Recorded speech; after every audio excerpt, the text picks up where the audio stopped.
Have offered, the city of Pinellas Park has offered Broderick Park. We have a gymnasium there, bathrooms, all that kind of stuff that you would need if you want to evacuate there as needed. That's located at 6101 66th Avenue North. So that's kind of the necessary front-loaded information that might be helpful for you guys. A little information on the incident. Basically, residents noted that there was some fog and an odor in the area. Calls came in. Our initial arriving crews noted a storage unit with a plume coming out of it. This made them kind of want to upgrade that to a hazardous materials response. So currently you have Pinellas Park's finest, my fellow men and women working with my department, St. Petersburg Fire Rescue, Largo Fire Rescue, and Lellman Fire Rescue, and the hazardous materials team from Pinellas County working together to mitigate this incident. They all know each other very well, they train together, and they're well equipped to kind of mitigate this sort of thing. And that's why we're kind of at the stance we're at right now, where we're asking people just to shelter in place, because it is currently, they're getting some control over it. So that's kind of the long and short of it. Anything else I can answer for you guys while we're here? Was there ever a fire? There was a fire that was causing the plume.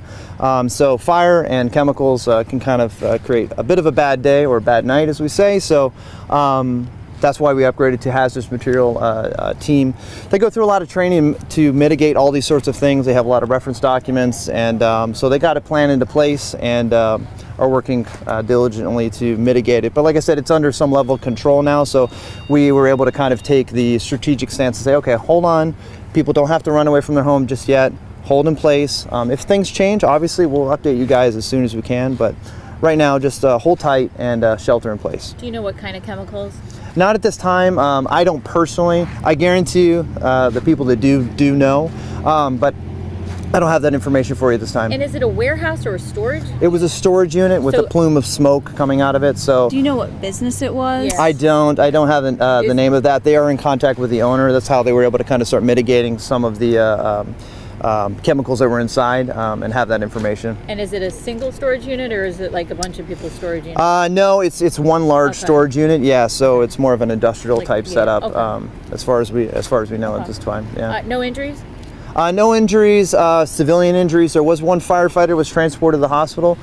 They are in stable condition at this time. So obviously I'm not going to release any more information about that, but just know that for those of you who might be worried about our firefighters, they're in stable condition at this time. So they'll be okay? It sounds like they're going to be just fine. Yep. Do you know what they were transported for? I do not. Okay.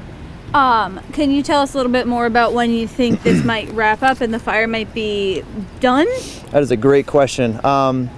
I would love to tell you more about that. I cannot at this time. It's probably going to be a prolonged event, so expect this to kind of evolve over the next couple of hours. Obviously, we all want this to kind of be over sooner than later.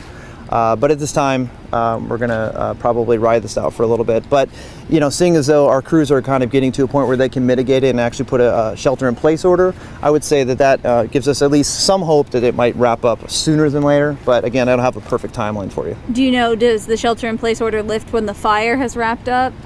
Once the situation and the scene is mitigated to the point where we're not worried about anything, coming out of that site, definitely we'll be able to kind of let you guys know, and then I would assume our orders can kind of back down at that time. So it'll be like an email or something like that we look forward to be like. I'll probably just come down and talk to you guys directly if you still want to hang out and talk to me. For people who are trying to get back to their homes, sure.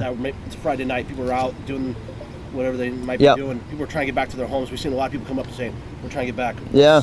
What should they be doing? Is there anything they need to be doing first? I would say do not come to this area if you are out of the area and you're trying to get back.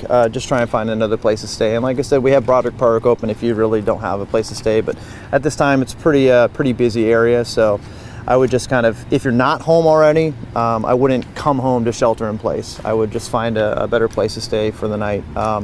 If thing changes, we'll let you guys know, and then if people can come home with ease, we'll keep you in the loop. So was it a fire that sparked the chemicals, or like we don't know? Yeah, I don't know. Our crew showed up. Yeah, our crew showed up, and there was a plume of smoke coming out of a storage unit. Okay. So chicken or the egg there, but yeah.